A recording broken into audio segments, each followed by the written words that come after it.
संपूर्ण देशभरात महिलांची सुरक्षा आणि महिलांवर होणाऱ्या अन्यायांचं प्रमाण वाढत चाललं असून आता सोलापुरातून सुद्धा एक धक्कादायक प्रकार समोर आलाय। सोलापुरातल्या एका नामांकित महाविद्यालयामध्ये एका मुलीचा विनयभंग झाला असून 15 दिवसांनी या पीडितेनं जेलरोड पोलीस ठाण्यात धाव घेतली असून या प्रसंगी पोलिसांनी कॉलेजमधले सीसीटीव्ही फुटेज मागितले असून यावर आता महाविद्यालयानं कॉलेजमध्ये कॅमेरा नसल्याचं उत्तर दिलंय। त्यामुळे एकंदरीतच या प्रकारानंतर महिला सुरक्षा आणि महिलांवर होणारे अत्याचार याचं प्रमाण वाढत चाललेलं आहे। वर्गात गोंधळ सुरू असताना पीडितेनं मागे वळून पाहिलं, त्यावेळी वर्गातील एकानं बोटानं इशारा करून पुढे बघ अशी धमकी दिली। यानंतर 17 ऑगस्ट रोजी दुपारी 2:30च्या सुमारास 21 ऑगस्टला सकाळी 11:15च्या सुमारास वॉशरूमला जात असताना त्या मुलानं मनात लज्जा निर्माण होईल असं भाष्य आणि हावभाव केले।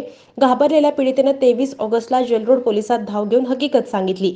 यावरून या मुलाविरुद्ध गुन्हा दाखल करण्यात आला असून त्याला बाल समितीपुढे हजर केल्याची माहिती पोलिसांनी दिली आहे। जेलरोड पोलीस ठाण्याच्या हद्दीतील एका नामांकित महाविद्यालयामध्ये इयत्ता 11वी विज्ञान शाखेत शिकणाऱ्या मुलीला त्या शाळेतील एक मुलगा 15 दिवसापासून त्रास देत होता आणि याची माहिती कोणालाच नव्हती। शेवटी तिच्या भावानं महाविद्यालयात येऊन संबंधित मुलाला जाब विचारल्यावर हा प्रकार समोर आला। पीडितेनं पोलिसात धाव घेऊन फिर्याद दिल्यानंतर त्या मुलाला पोलिसांनी ताब्यात घेऊन बाल समितीपुढे हजर केलं। दरम्यान आता जेलरोड पोलिसांनीही त्या महाविद्यालयास पत्र पाठवून मुलींच्या सुरक्षिततेसंदर्भात काय खबरदारी घ्यायला हवी या संदर्भात सूचना दिल्यात।